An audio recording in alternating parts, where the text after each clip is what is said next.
Page 10. Page 11.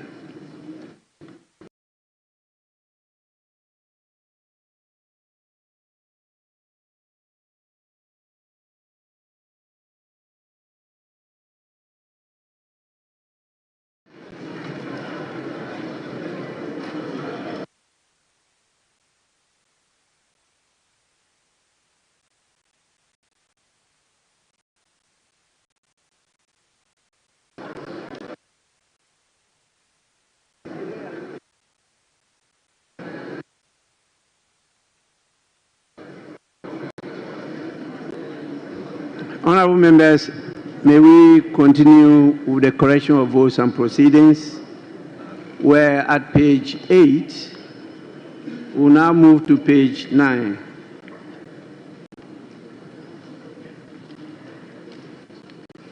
Page 10.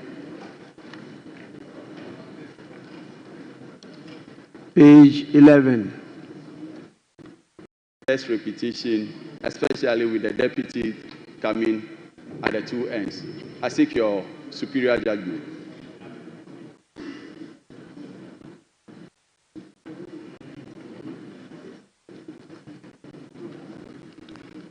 Honorable member, this is the correct designation.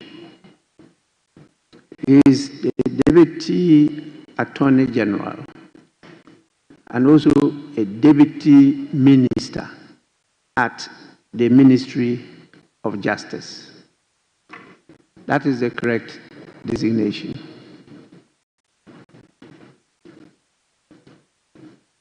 May we go on now? Page 14. Yes, please. Honorable Speaker, on page 14, item 16 motion, under conclusion of debate, the second sentence.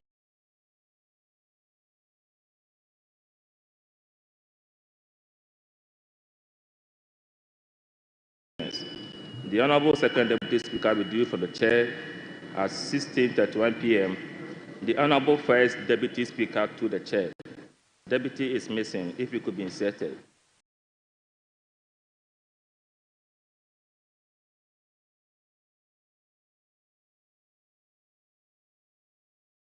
And the same applies to the next sentence. So consequential amendment to that. Thank you.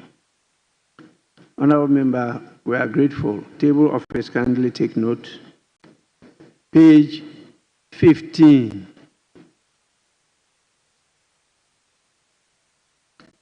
Page 16. Yes. Thank you, Mr. Speaker, for the opportunity. On page 16, item 9I, name number 11. Honorable Professor Grace. Page 16.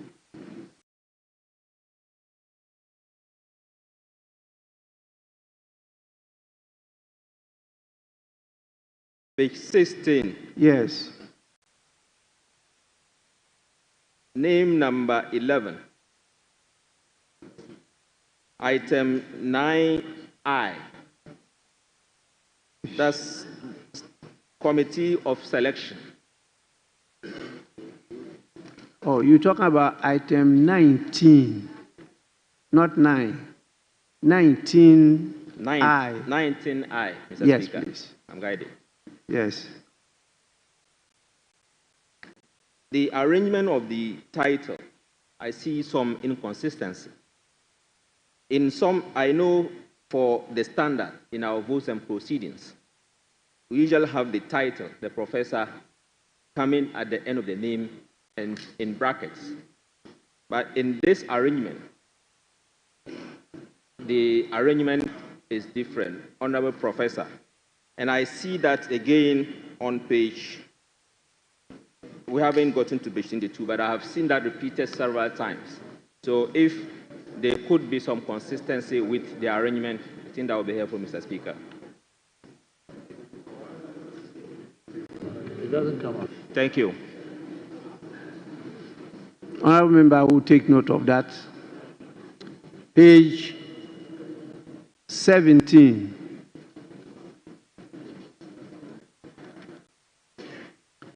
Page 18. Yes, please.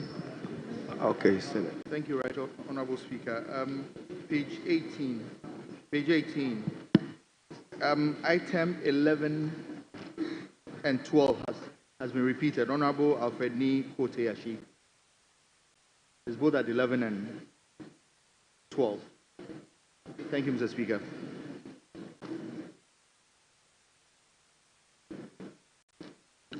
Honourable members, my attention has been drawn by the chief whips to the fact that there have been some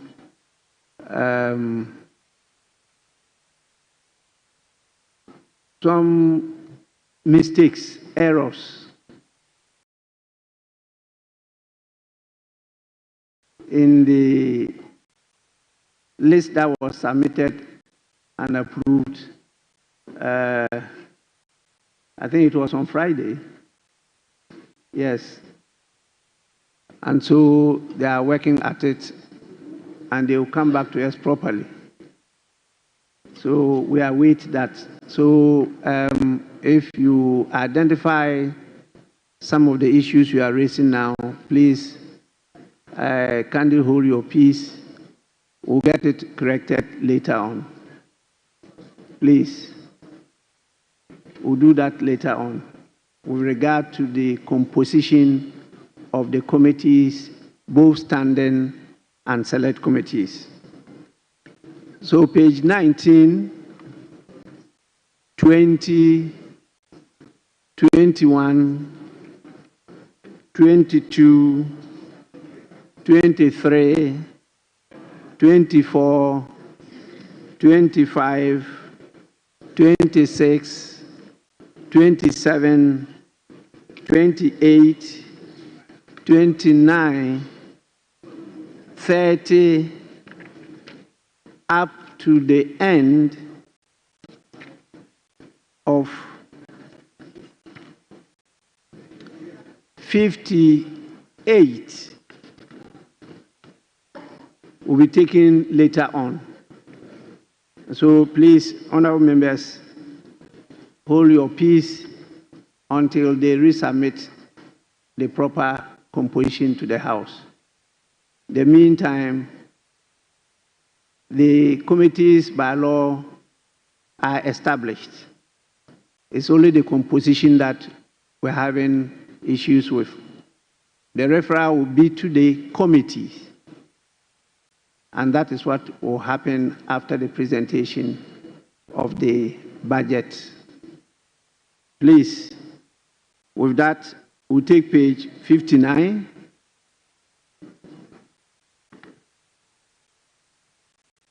Page 60. Honourable members, in the absence of any further corrections, the votes and proceedings of the 29th sitting, dated Friday, 7th March 2025, is adopted as the true record of proceedings. I have a copy of the official report of Tuesday, 25th February 2025. Any corrections? Honourable members, in the absence of any correction, yes? Mr. Speaker, some minor corrections on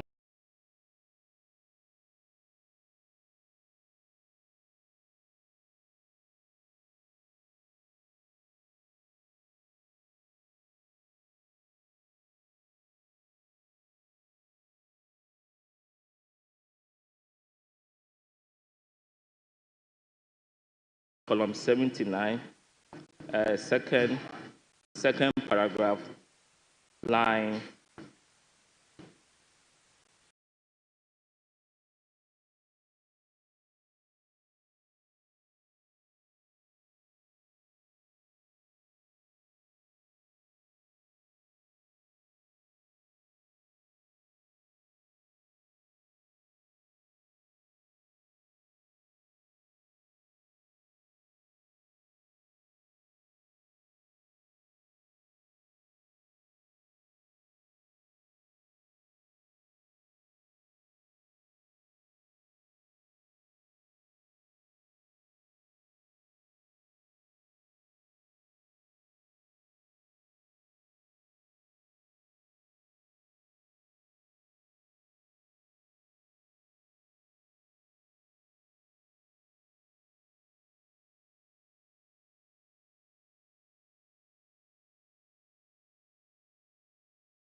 8.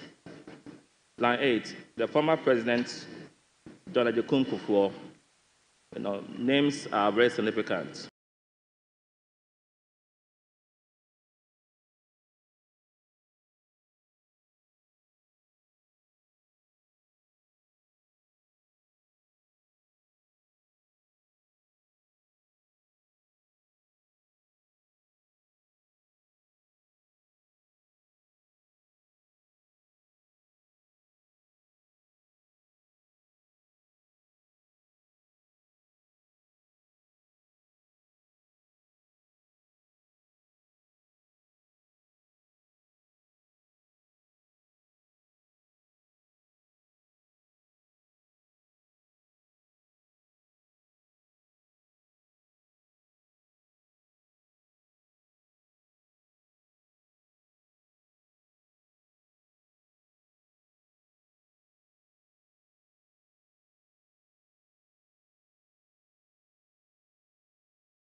UOR, not OUR, Kufuor.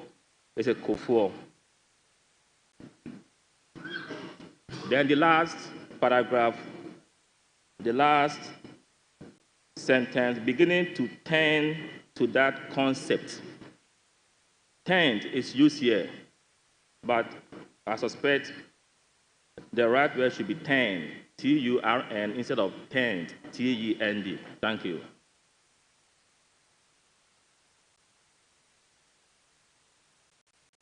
Table office, kindly take note of that. Yes, honorable member. Thank you very much, Mr. Speaker. Mr. Speaker, on column 75, line 8, the sentence should read, but I want to highlight one important thing that the maker, Mr. Speaker, the article there has been excluded, and I think that it is proper we include that. Still on the same column,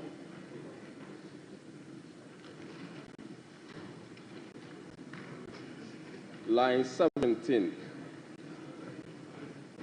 Mr. Speaker, it should read as, I think that apart from the law, the act that was passed by the House, we has been omitted.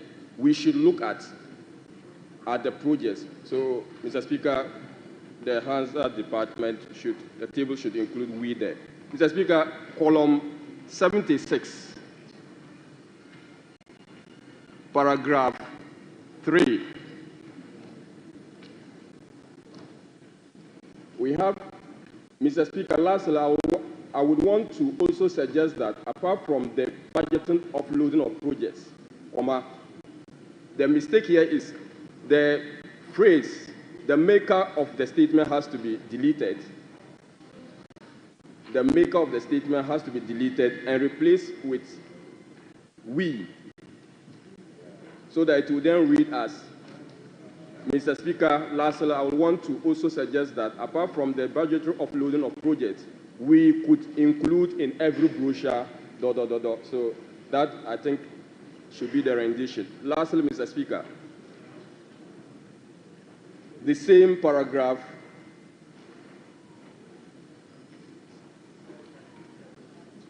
_12 line.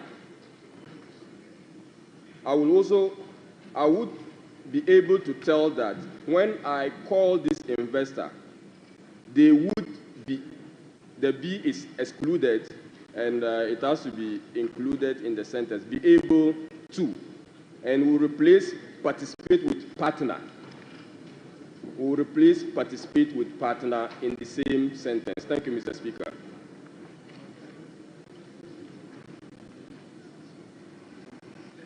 Well,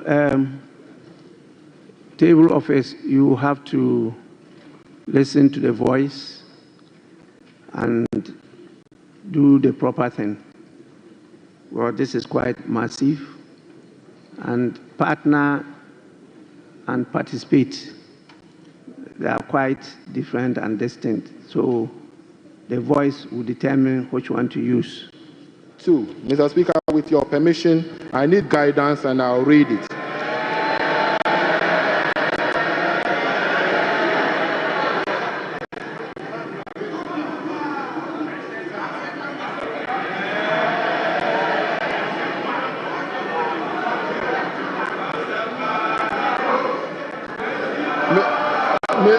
Mr. Speaker.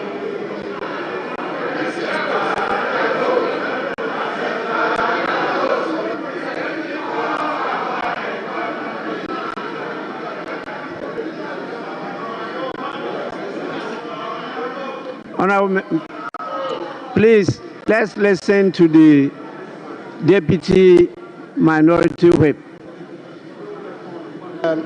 Thank you, Mr. Speaker. I think the Minister was, Mr. Speaker, Order 1952. With your permission, Mr. Speaker, I need guidance and I read.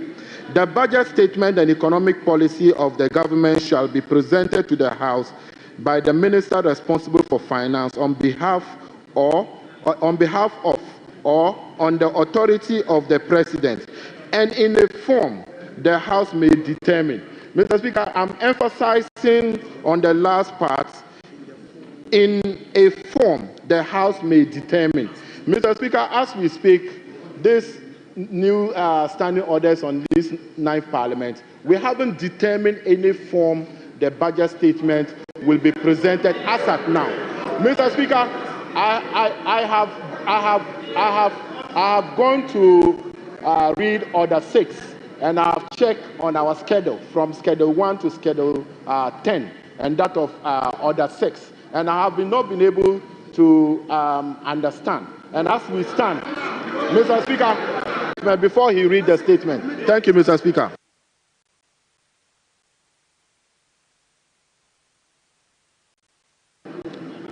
Majority Leader.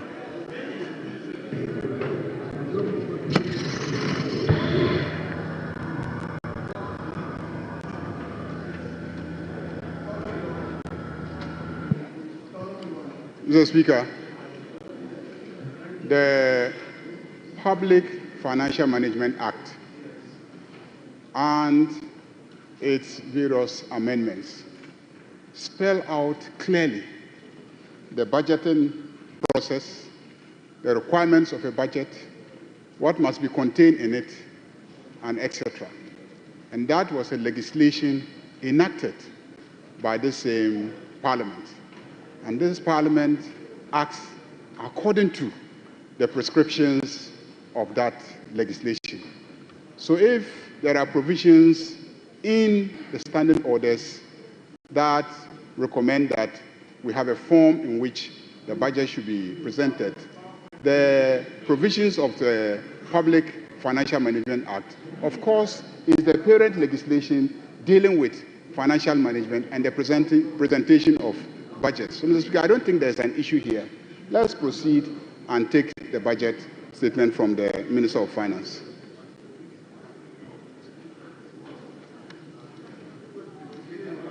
Yes, Minority Leader.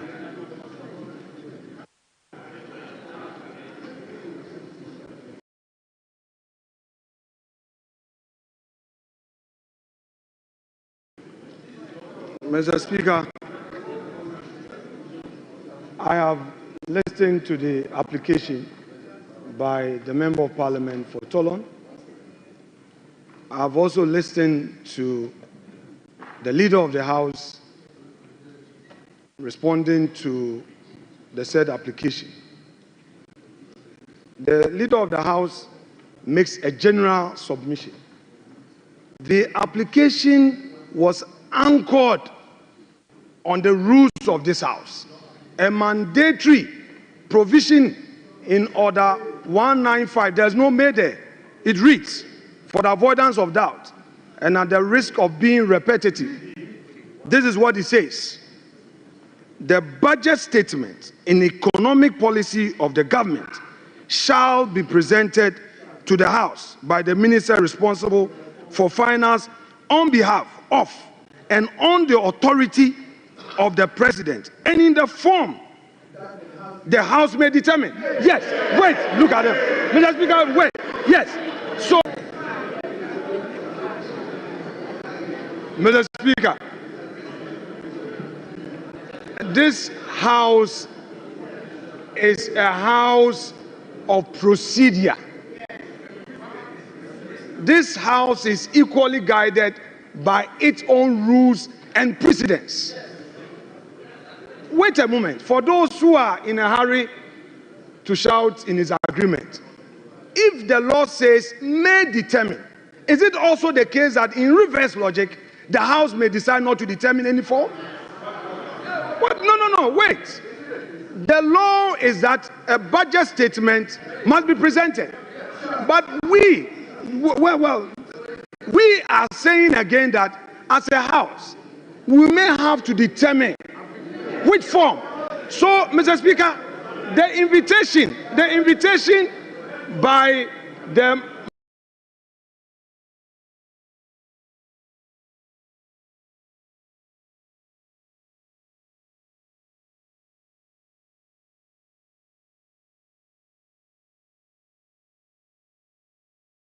minority, the deputy minority whip, is well founded. He is inviting us as a House to determine, are we going to allow him to make a statement, or we are going to allow him to move a motion? Is it going to be in a form of a motion or in a form of a statement? This is a well-anchored application. Don't use your ornament to shout to intimidate him. He has made a solid argument. This House has not determined the form in which this item has to be taken. The deputy minority whip is inviting us to set the ground rules. The majority leader got up and referred to PFM Act to say what? He didn't quote the specific provision. The man has made an application under our own rules. You didn't attack him on the rules. You didn't know, you didn't say anything against his application on the rules. Mr. Speaker, as the minister is here, in which form are we going to listen to him? What is he going to make a statement, or he is going to move a motion? Mr. Speaker, this house is being invited to determine this matter. You see, the Supreme Court has had an occasion to give a contextual interpretation where may is placed to mean shall. Yes, it is there. No, come on, Mr. Speaker, even that argument aside, put that argument aside. There's no need for any interpretation of whether may should be shall. The point is that the law provides that we should determine the form. the law says we should determine the form. In this house, there are ways to come here. You come to make a statement, you come to move a motion. What is the minister coming to do? It's for this house to determine. Is he going to move a motion in accordance with Article 179? Or he's coming to make a statement? And when he makes the statement, what happens? Is it going to be left with a chairman of a finance committee to now move that this house should debate the statement? Mr. Speaker, this is a solid application and he should be applauded for what he's done. Thank you, Mr. Speaker.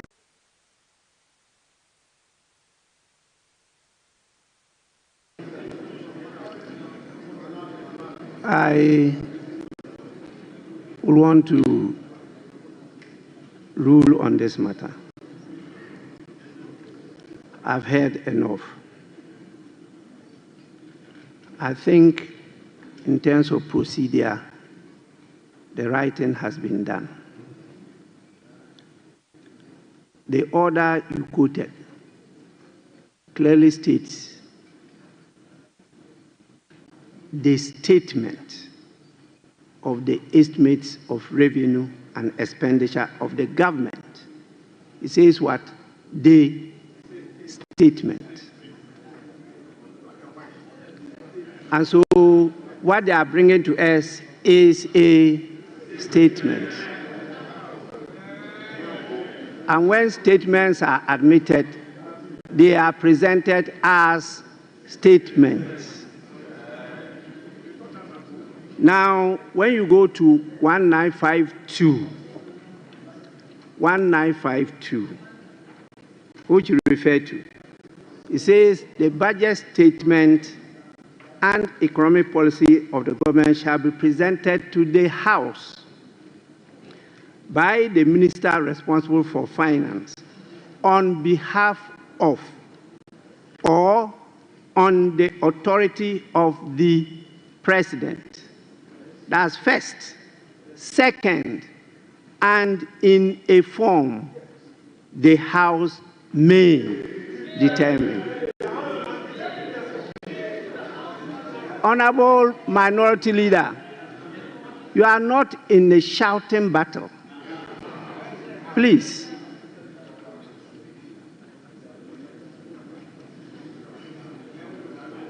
This is the House. The only way the House can determine however you define form is when the statement is presented to you. The House cannot determine this matter outside the House. You can only determine it when you are truly sitting as a House. And this is the House. He's presenting the statement. If you decide that you want a form, you define form in any different manner as you are doing, then this is the time when it is presented, you take this opportunity to determine that form you want, different from the earlier forms that we've decided and been practicing. If this is what you want to do, please, the statement must first be presented to you. It has to be presented to the House. And if you may, you determine the form you want it to be presented. That can be part of the debate. But I'm not sure the definition you are putting on the word form. Form. Please go back to your lexicons.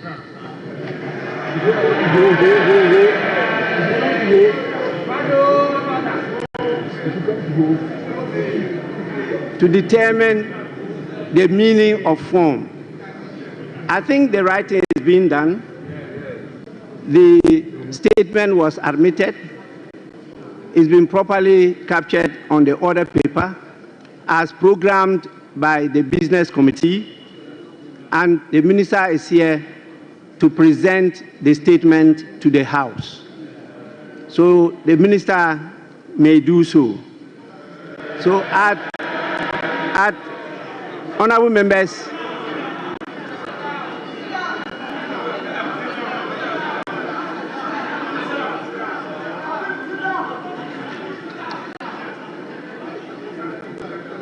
Honorable Minister, just a minute. Just a minute. Honorable members, at the commencement, yes. Mr. Speaker, just to thank you for your guidance and the proper interpretation of 1952. Thank you, Mr. Speaker.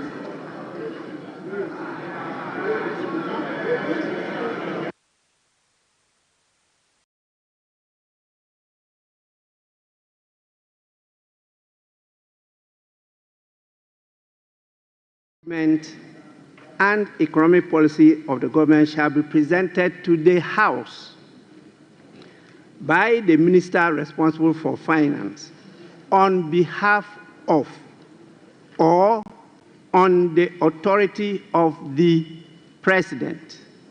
That's first. Second, and in a form the House may determine. Honorable Minority Leader, you are not in a shouting battle. Please.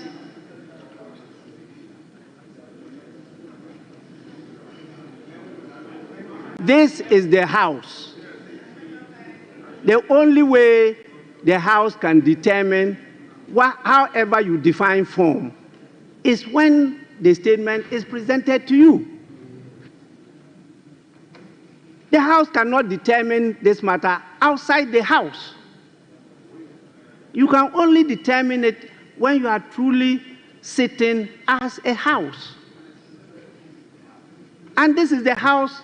He's presenting the statement. If you decide that you want a form, you define form in any different manner as you are doing, then this is the time when it is presented.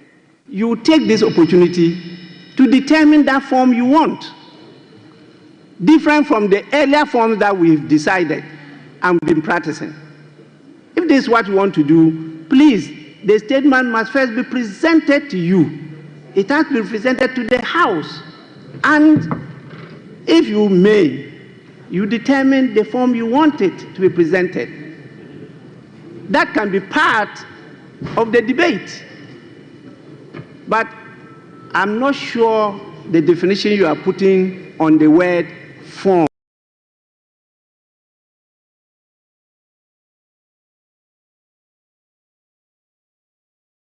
Two, and today's order paper, item 7.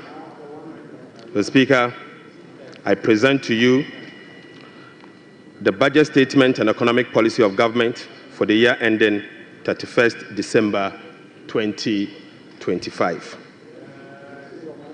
Right Honorable Speaker, today marks a moment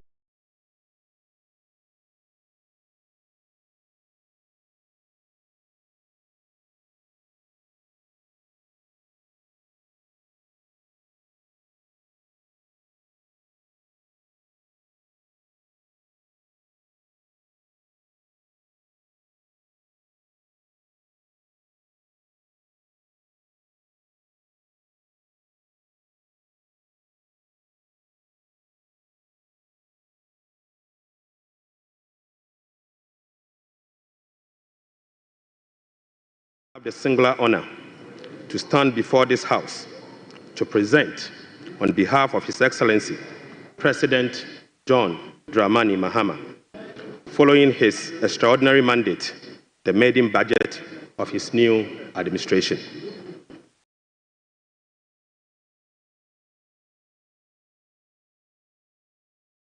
Then 31st December 2025. Right Honorable Speaker, today marks a moment of great significance. President John Dramani Mahama, following his extraordinary mandate, the maiden budget of his new administration. Mr. Speaker, I'm deeply grateful to His Excellency the President for entrusting me with this responsibility. Respectfully, Mr. Speaker, I also submit to this House the following statutory report as required by law. the 2024 annual report on the petroleum funds in line with Section 48 of the Petroleum Revenue Management Act 2011, Act 815, as amended, Mr. Speaker. Energy Sector Levies Act 2015, Act 899. And finally, Mr. Speaker, the 2024 annual report on the collection and utilization of the African Union Import Levy Act 2017, Act 952. Right, Honorable Speaker, with this budget, I will also be seeking a review of the following act to support the policies of government aimed at stabilizing the economy and promoting inclusive growth. The first will be an amendment to the Petroleum Revenue Management Act 2011, Act 815. The second will be the Ghana Infrastructure Investment Fund Act 870. And the second will be, and today's order paper, item 7. Mr. Speaker, I present to you the budget statement and economic policy of government for the year ending 31st December 2025. Right Honorable Speaker, today marks a moment of great significance, and I have the singular honor to stand before this House to present, on behalf of His Excellency, President John Dramani Mahama, following his extraordinary mandate, the maiden budget of his new administration. Mr. Speaker, I'm deeply grateful to His Excellency the President for entrusting me with this responsibility. Respectfully, Mr. Speaker, I also submit to this House the following statutory report as required by law. The 2024 annual report on the petroleum funds in line with Section 48 of the Petroleum Revenue Management Act 2011, Act 815, as amended, Mr. Speaker. Mr. Speaker, I also submit the 2024 Energy Sector Levies Report in accordance with Section 6 of the Energy Sector Levies Act 2015, Act 899.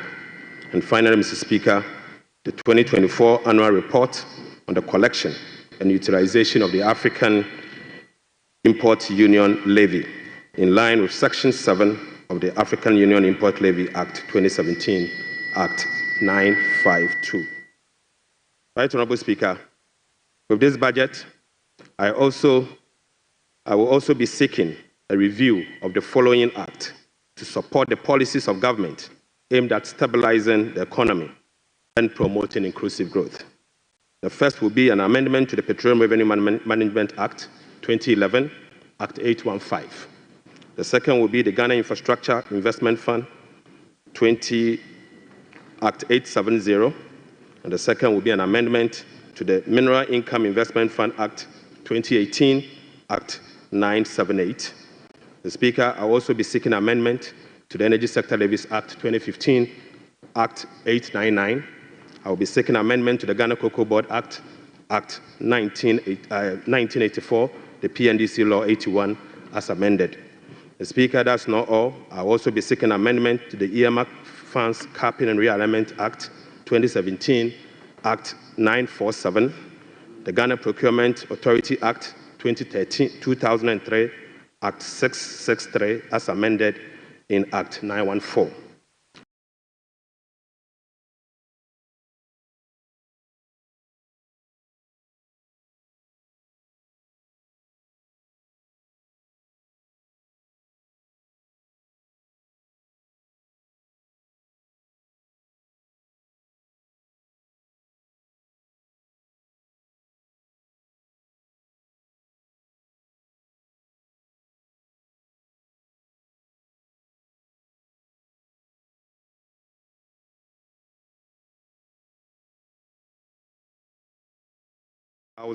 Act 581.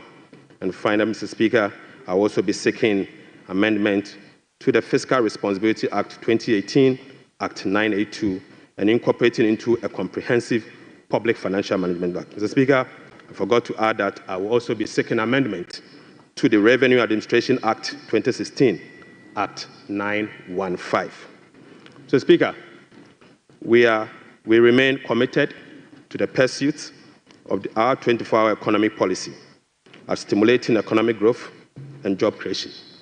Right, Honorable Speaker, this policy will contribute to addressing Ghana's structural economic challenge by creating an integrated, efficient, and increasingly export-driven industrial economy that fulfills the utilization of our national resources, capital, and labor power. Right, Honorable Speaker, will be presenting the 24-hour 31st December 2025.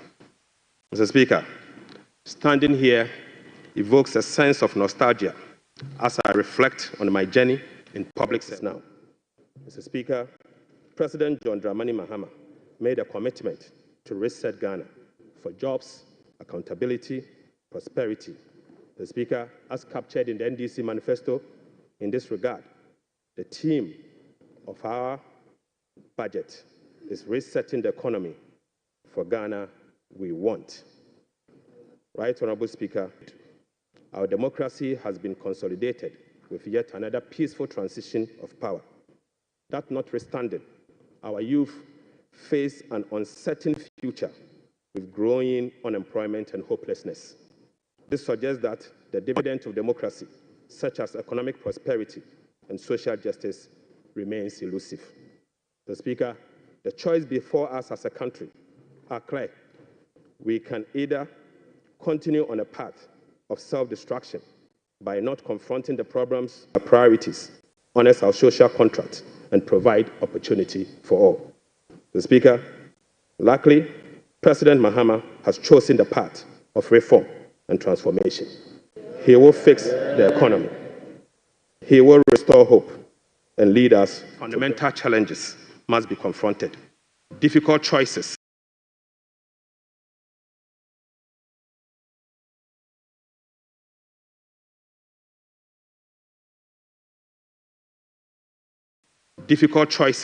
must be made, and a new course must be set for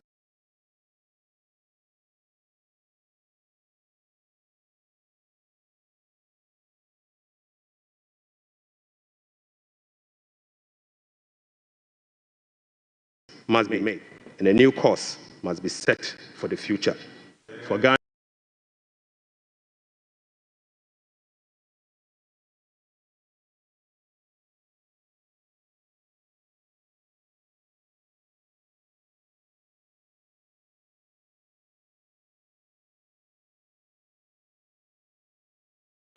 the defining moment is now. Mr. Speaker, President John Dramani Mahama, the defining moment is now. Mr. Speaker, President John Dramani Mahama are being hailed. Our democracy has been consolidated with yet another peaceful transition of power.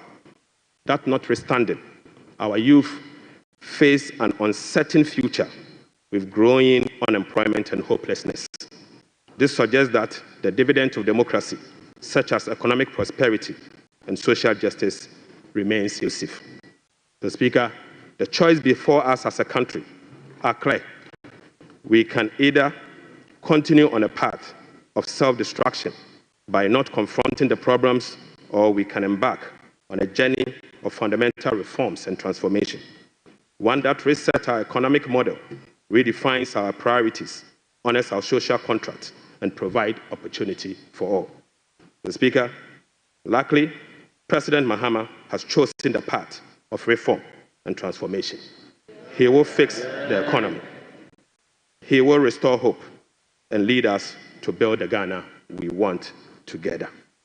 Right, Honorable Speaker, this budget was preceded by the National Economic Dialogue on the theme Resetting Ghana, One Together, on the 3rd and the 4th of March 2025. Through this consensus-building dialogue, the people demanded a decisive action, real solution to the severe challenges that plagued us as a country.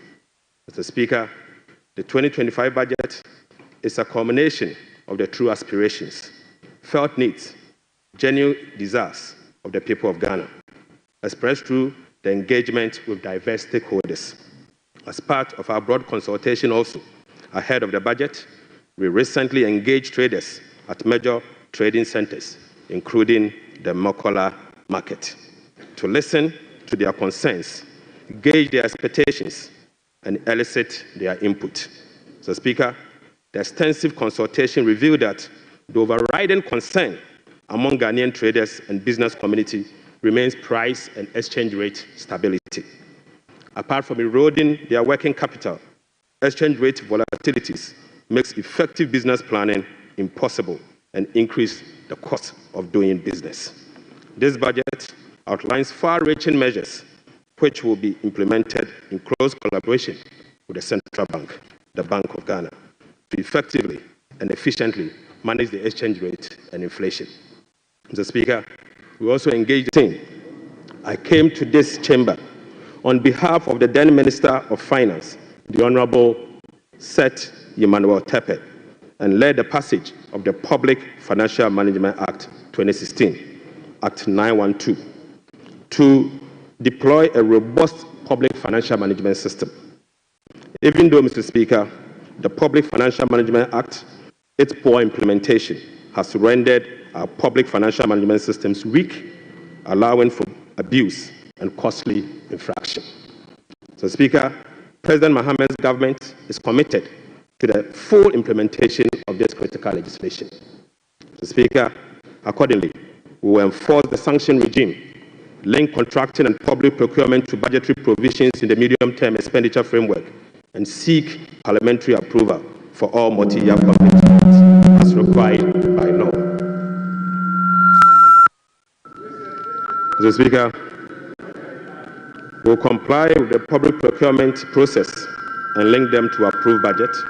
We will also respect the limits of the appropriations as approved by Parliament. We will rationalize the management of the compensation of employees, including conducting headcounts across the country. Mr. Speaker, I now turn my attention or my focus to the state of the Ghanaian economy as at 31st December 2025. Right Honorable Speaker, Mr. Speaker, I now focus my attention on the state of the Ghanaian economy as at 31st December 2024. Mr. Speaker, hands on heart, we inherited an economy in deep crisis. Mr. Speaker, an economy hard hit with debt and beset by other fiscal challenges, such as large accumulation of MDRs, energy sector, shortfalls, and financial sector payments. Mr. Speaker, weak commitment control and reckless public spending have reversed the progress made in fiscal consolidation, even under the IMF program that commenced in the year 2023. Mr. Speaker, notwithstanding the gains made under the IMF-supported program that was to achieve through the painful sacrifice of domestic bondholders, external creditors, and taxpayers, the economy remains in distress. Right Honorable Speaker, key performance indicators to be assessed by the IMF staff in the upcoming fourth review of the program, scheduled for April 2025, such as the primary balance on commitment basis, inflation, social protection, and others, as at end 2024, are likely missed. Right Honorable Speaker, in addition, all structural benchmarks due by end December 2024 are also missed.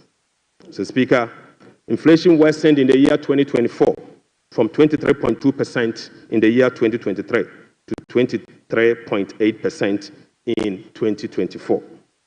So, Speaker, the 2024 end period inflation also exceeded the budget target of 15% by 8.8 percentage points and the IMF central target of 18% by 5.8 percentage points. Unfortunately, this has triggered a discussion with IMF under the monetary policy consultation clause. Right Honorable Speaker, the primary balance on commitment basis worsened from a deficit of 0.2% of GDP in the year 2023 to a deficit of 3.9% in the year 2024. Mr. Speaker, the primary balance on commitment basis target for 2024 was a surplus of 0.5% of GDP. Sadly, the previous government recorded a deficit of 3.9 percentage point of GDP. This presents a slippage of a whopping 4.4 percentage points.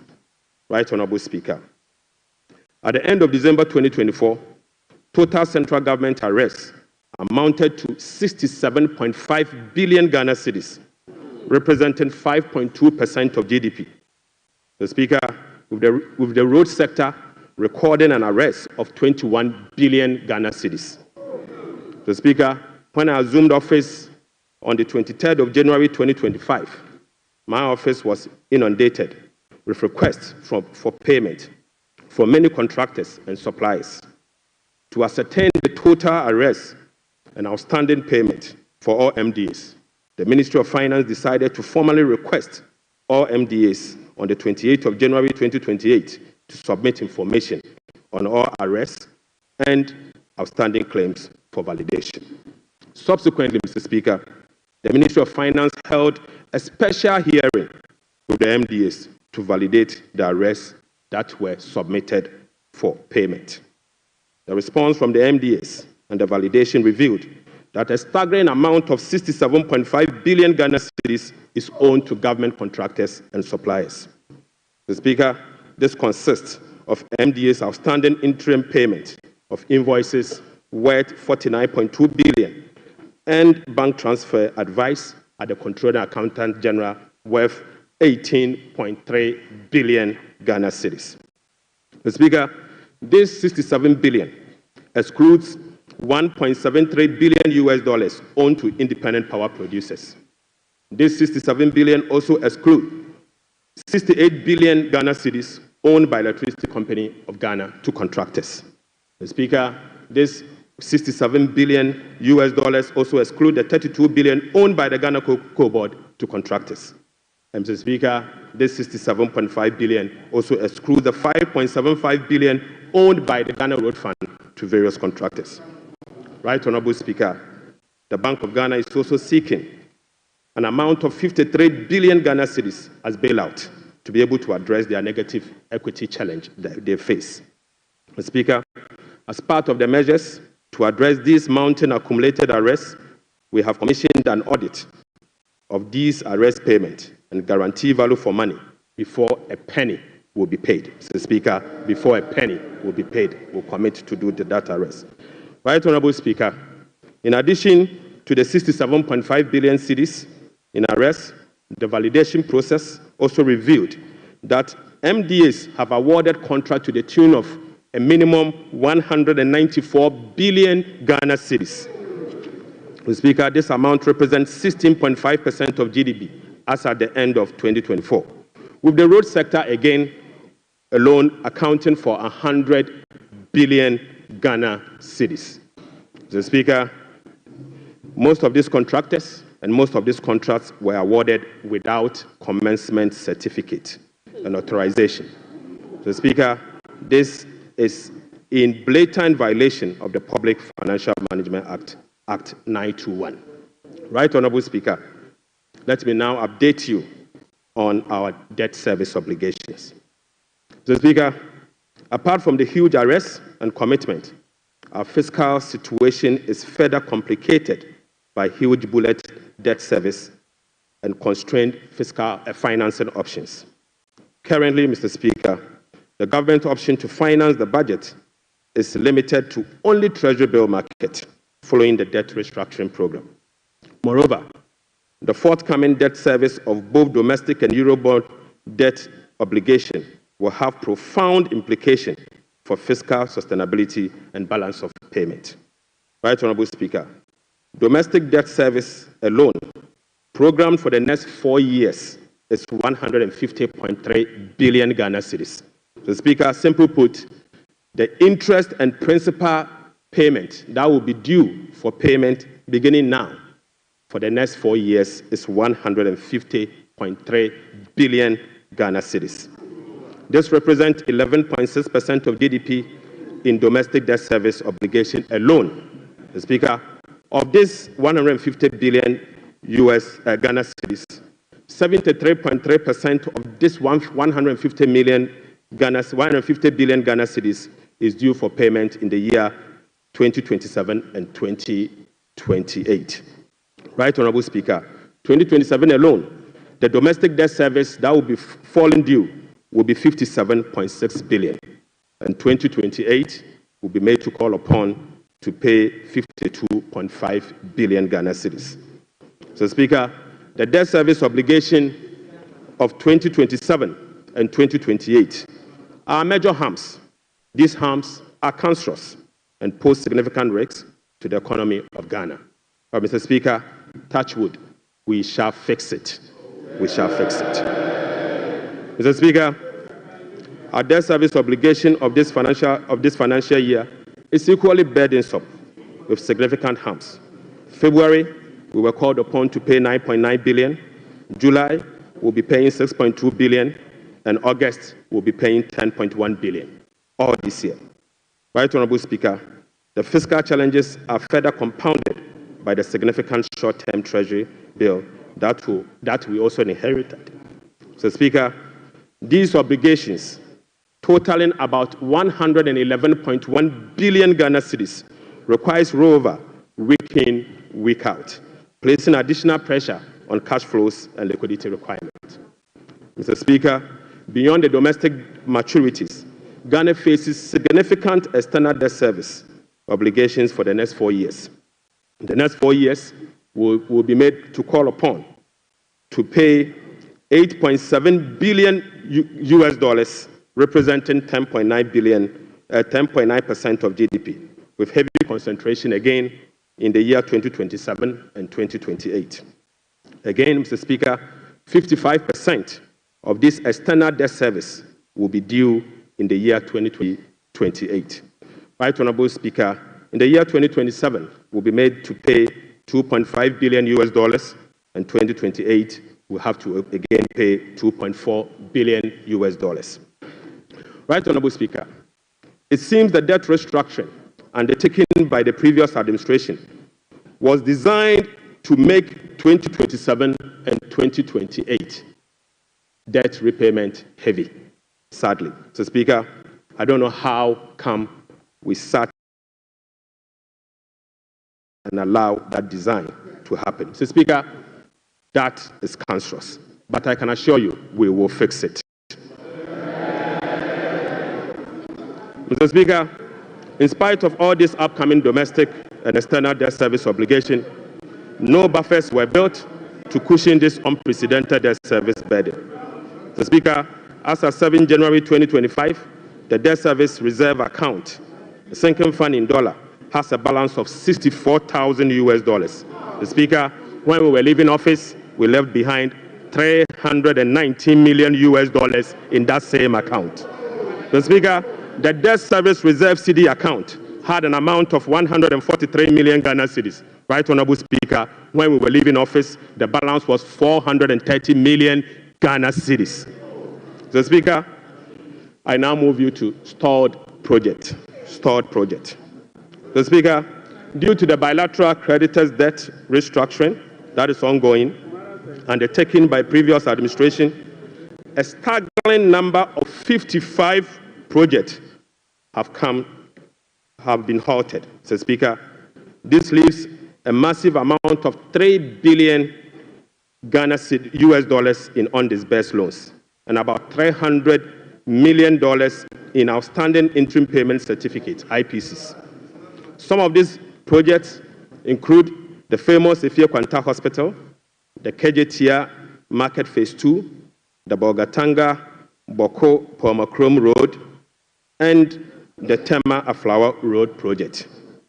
Delayed payment and demobilization from site could result in cost overruns of over 1.1 billion US dollars. Right, Honorable Speaker, the IMF-supported program imposed an annual disbursement ceiling of $250 million for all bilateral loans that are being restructured. This constraint means that it will take a minimum of 12 years to complete all of this stalled program. So, Speaker, unfortunately, As a result of the debt restructuring or this stalled program, working with the IMF will take a minimum of 12 years if we decide to go business as usual.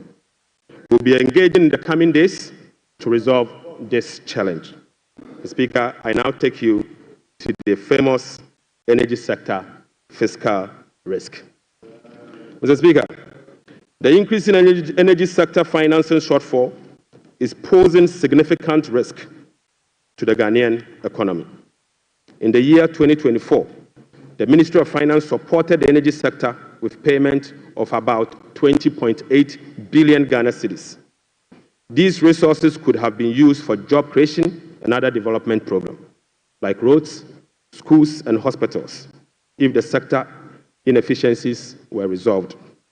Mr. Speaker, a recent exercise conducted by the Energy Sector Financing Modeling Team under the Energy Sector Recovery Program, ESRP, revealed that the business-as-usual energy sector financing shortfall has increased significantly to about 35 billion Ghana cedis for the year 2025 alone, even after spending in excess of 20 billion cedis in the year 2024.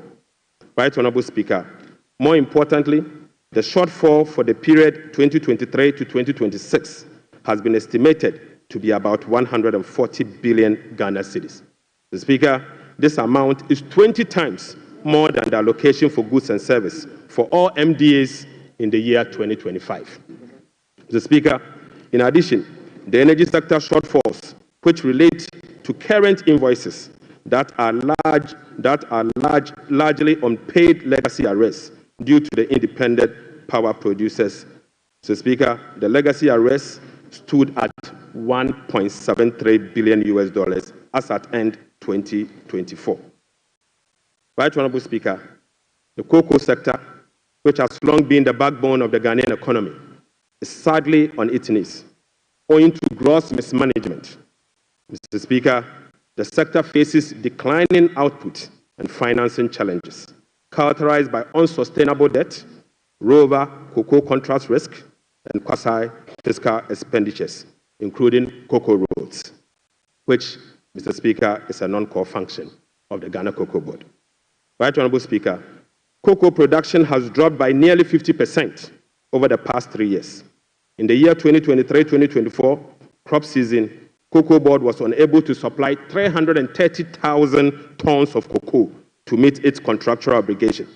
This sharply decline has affected the finances of Ghana Cocoa Board.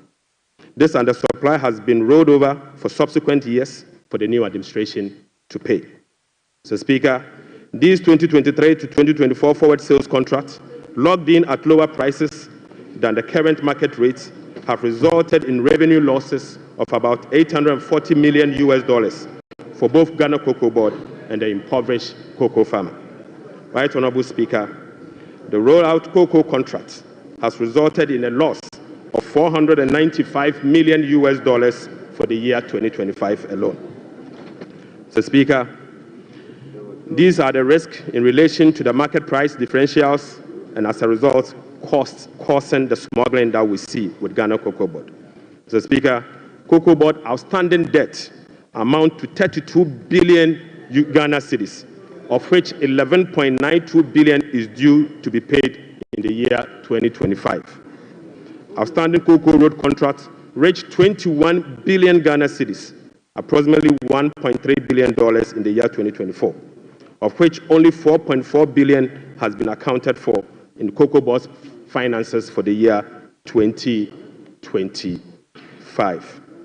Mr. Speaker, the financial sector still struggles even after spending 30.3 billion in the financial sector cleanup exercise by end 2024.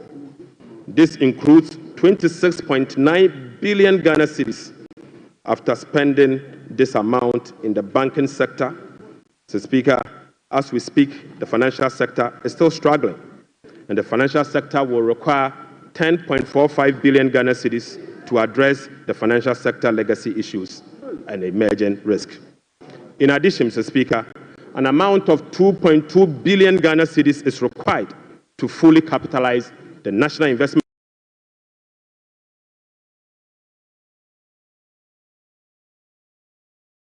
Bank and the Agricultural Development Bank of Ghana. Mr. Speaker, I will also update the House on the fiscal performance for the year 2024. Mr. Speaker, the fiscal performance in the year 2024 was characterized by improved revenue collection, but with significant expenditure overruns. In addition, large arrests were accumulated over the period. Mr. Speaker, in summary, the provisional data shows the following. 1. Primary balance on commitment basis, the key fiscal anchor of the IMF program, worsened from a deficit of 0.2% of GDP at the end of 2023 to a deficit of 3.9% of GDP at the end of the year 2024. This is 4.4 percentage points worse than the target surplus of 0.5% of GDP. Sadly, Mr. Speaker. On cash basis, Mr. Speaker, the primary balance was a deficit of 1.2% of GDP against a target of 0.6% of GDP, representing a 100% deviation. Mr. Speaker, the overall fiscal balance on commitment basis for 2024 was a deficit of 7.9% of GDP against a target of 4.2% of GDP, while the overall fiscal balance on cash basis was a deficit of 5.2% of GDP against a Galamsey growth cannot be sustainable. Mr. Speaker, non-oil GDP growth. Mr. Speaker, the non-oil GDP grew by 0.6% in the year 2024.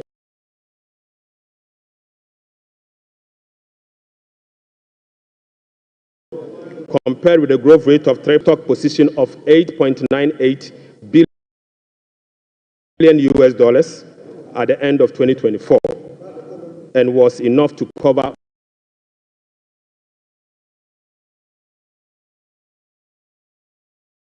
four months of imports.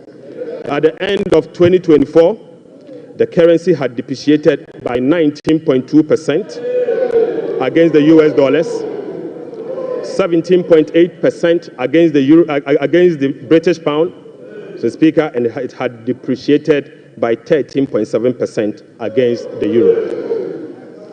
Mr. Speaker, Right Honourable Speaker, it is what it is. The state of our economy is troubling. Mr. Speaker, at the end of December 2024, provisional data indicate that gross central government and guaranteed debt was 726.7 billion, from 610 billion in 2023. This represents 61.8% of GDP in 2024, compared to 68.7% in the year 2023.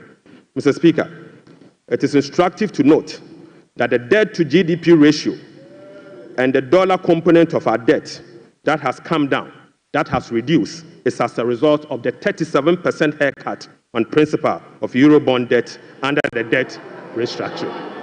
Mr. Speaker, it is important to know that. Mr. Speaker, Right Honourable Speaker, it is instructive to note that the debt to GDP that has reduced is as a result of the 37% haircut on principal and interest that were given to Eurobond bondholders. So, Speaker, you may recall that the government commenced the debt restructuring program in the year 2022 to restore sustainability and economic stability. As of now, the restructuring process is approximately 93% completed. The remaining 7% relate to debt of 2.7 billion US dollars owed to commercial creditors. We are committed to completing the remaining debt restructuring as soon as possible. The Speaker,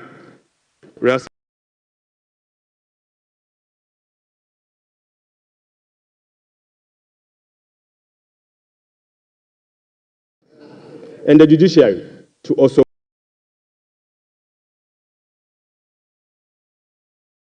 in the year 2024. Mr. Speaker, I take that again. Mr. Speaker, provisional 2024 GDP statistics published by the Ghana Statistical Service on the 10th of March 2025 show that overall GDP growth grew by 5.7% of GDP in the year 2027, compared to the growth rate of 3.1% recorded over the same period. Mr. Speaker, the key driver of this growth was largely coming from gold mine, Mr. Speaker, including Galamsey. Including Galamsey. Mr. Speaker, Galamsey growth cannot be sustainable. Mr. Speaker, non-oil GDP growth. Mr. Speaker, the non-oil GDP grew by 0.6% in the year 2024, compared with the growth rate of 3.6% recorded in 2023. Mr. Speaker, the gross international reserves increased to a stock position of $8.98 billion at the end of 2024, and was enough to cover 4 months of imports, exceeding the target of a floor of 3 months of import cover. At the end of 2024, the currency had depreciated by 19.2% against the US dollars, 17.8% against the euro, against the British pound, Mr. Speaker, and it had depreciated by 13.7% against the euro. Mr. Speaker, Right Honorable Speaker, it is what it is.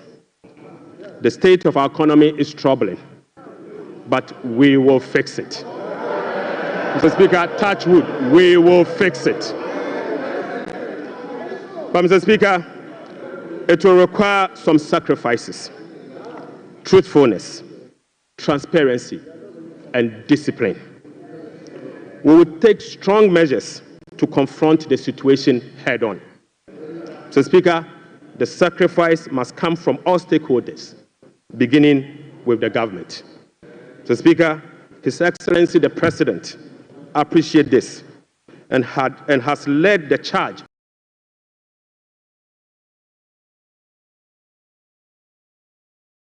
by significantly downsizing his government from the Elephant 88 to the Umbrella 60.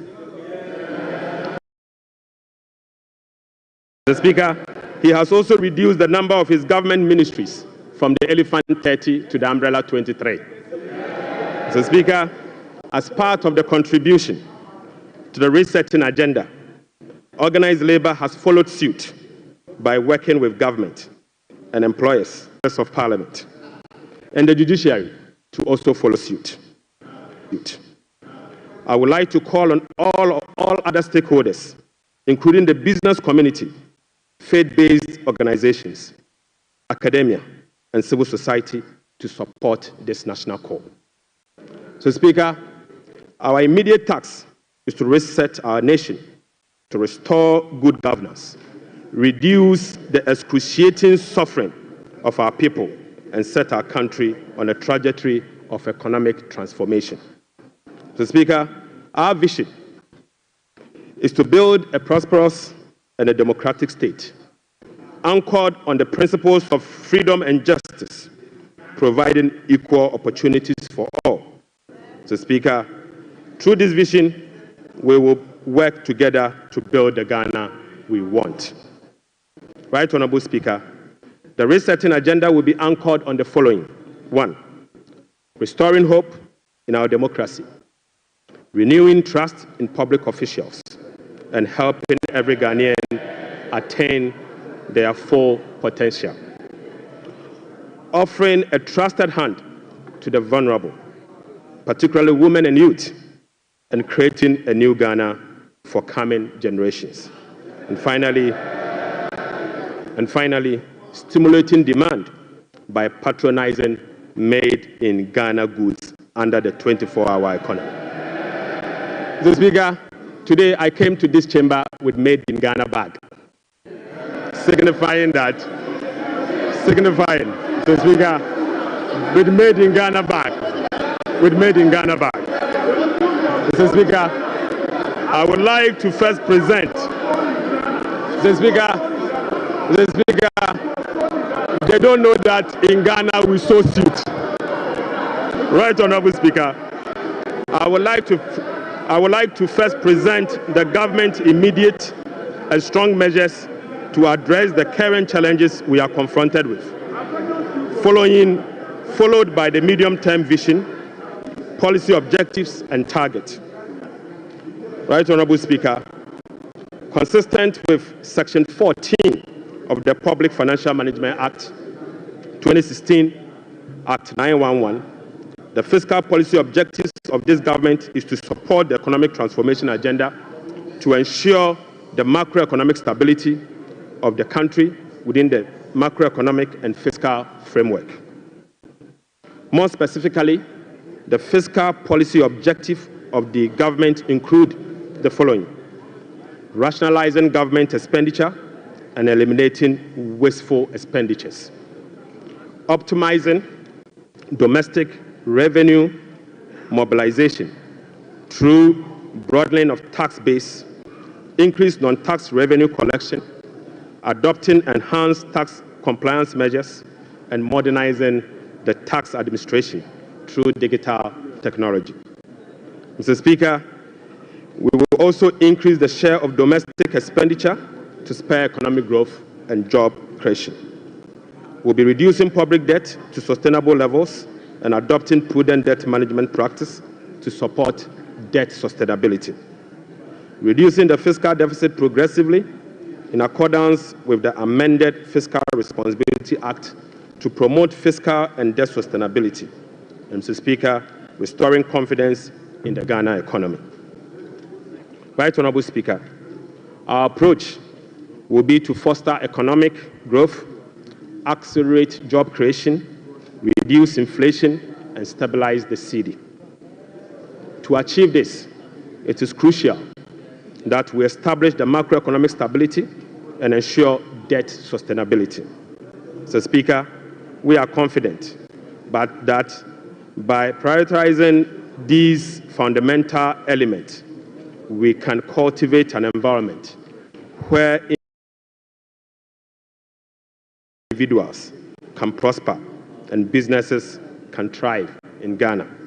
So, Speaker, Ghanaians, through the recent National Economic Dialogue, have expressed a clear desire for fiscal deficit and public debt to be reduced through cuts in government spending rather than through only tax measures. We wholeheartedly agree. So, Speaker, going forward, we will tailor our expenditure to align with our fiscal realities. After all, whoever pays off their debt gets rich. So, Speaker, we are poised to implement a three-pronged approach to achieve our objective, beginning with this budget immediately. First will be to recalibrate the fiscal adjustment, and we believe that by prioritizing spending-led fiscal adjustment can initiate a positive cycle. Fiscal adjustment can initiate a positive cycle in a way that first, it will help lower inflation and curb depreciation of the cedi. Secondly, it will lessen government reliance on borrowing, which in turn will reduce the crowding out of private sector and lower interest rates. Lastly, this approach will ease the strain on monetary policy, allowing the central bank some greater flexibility to reduce monetary policy rates, ultimately resulting in lower bank and lending rates. So, Speaker, the second approach will be to deliver a shock therapy. Mr. Speaker, we are implementing a form of shock therapy to the economy by making significant spending cuts this year, thereby reducing the government financing needs and front-loading fiscal adjustment. This is the down payment for our policy credibility and creditworthiness. Right, Honorable Speaker, our third approach will be to restore fiscal responsibility. By moving forward, we will enhance public financial management by empowering ministers to effectively manage their budget on their own ensuring strict compliance with the commencement certificate. Mr. Speaker, we'll be passing and enforcing a revised Fiscal Responsibility Act. And finally, we will enforce the sanction regime for non-compliance of the Public Financial Management Act. Mr. Speaker, in pursuit of the overarching macroeconomic objectives, the following macroeconomic targets have been set for the year 2025. Overall real GDP growth of at least 4% of GDP. Mr. Speaker, not less non-oil real GDP growth of at least 4.8% of GDP. Mr. Speaker, end period inflation rate of 11.9%. Mr. Speaker, primary balance on commitment basis of a surplus of 1.5% of GDP. Mr. Speaker, gross international reserves, including oil funds and encumbered assets, to cover not more than a minimum of 3 months of import.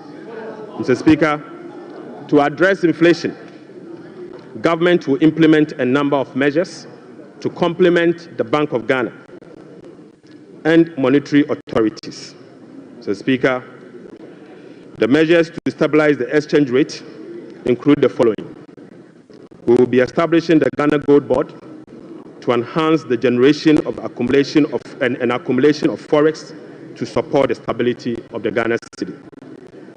The Bank of Ghana will continue to implement its FX forward auction to support the stability of the Ghana cedi. Government strong fiscal consolidation through the reduction in public sector spending and the fiscal deficit will reduce the pressure on the exchange rate. Mr. Speaker, our import substitution drive under the 24-hour economy involving domestic production of key products originally imported will reduce import and related FX requirements, boding well for FX stability. Right Honourable Speaker, we are addressing the inflation problems through a number of measures, including the following. First, specific interventions, including the Agriculture for Economic Transformational Agenda, is expected to increase food production and reduce food inflation. Government will implement policies that target items with large weight in the CPI basket, such as transportation and utility, to reduce their prices. Mr. Speaker, our aggressive fiscal consolidation drive aimed at reducing the fiscal deficit and borrowing will contribute significantly to reducing inflationary pressures. Right Honourable Speaker, our strategy to improve exchange rate stability will reduce imported inflation and fuel prices. Mr. Speaker, the Bank of Ghana will maintain an appropriate monetary policy stance and use its liquidity management interventions to support the disinflation process. Right Honourable Speaker, to achieve our expenditure-led fiscal consolidation objectives, we will implement the following measures. Mr. Speaker, I now take you to our expenditure measures. Mr. Speaker, the following expenditure measures will be implemented in 2025 and the medium term to support fiscal consolidation agenda. First, we will conduct a comprehensive audit to validate the quantum of arrests and commitment as at 31st December 2024. Mr. Speaker, the mandatory use of blanket purchase order to capture multi-year commitment contracts in line with our medium-term expenditure ceilings will be implemented. We will amend the Public Procurement Act to provide for an independent value for money office to scrutinize government procurement.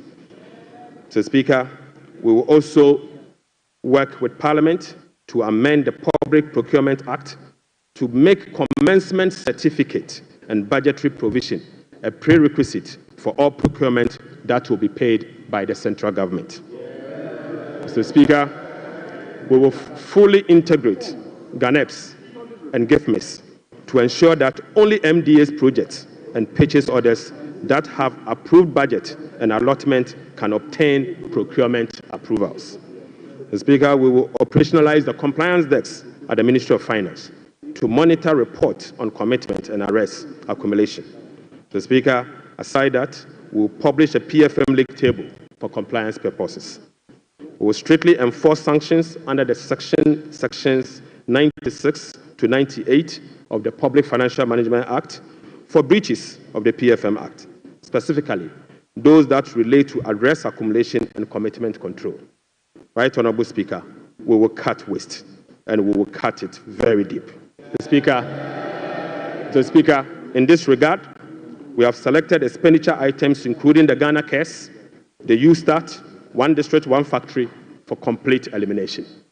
The Speaker, we will reassign the functions of development authorities such as Coastal Development Authority, the Northern Development Authority, the Middle Belt Development Authority to the district assemblies and do away with the development authorities.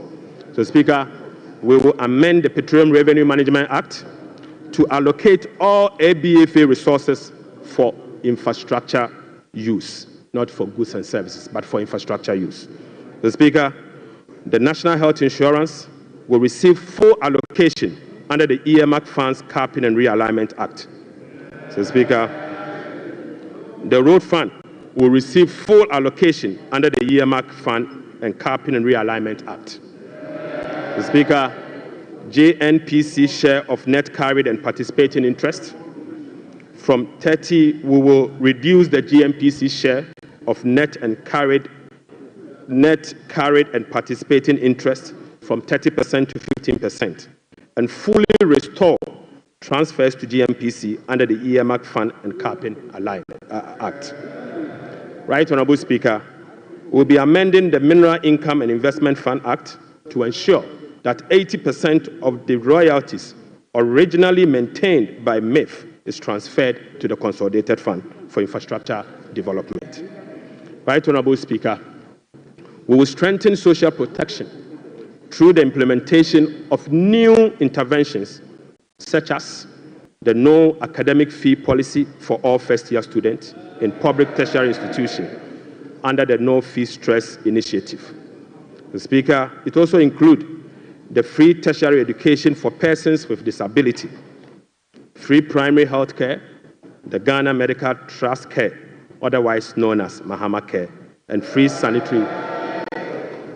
sanitary pads for schoolgirls.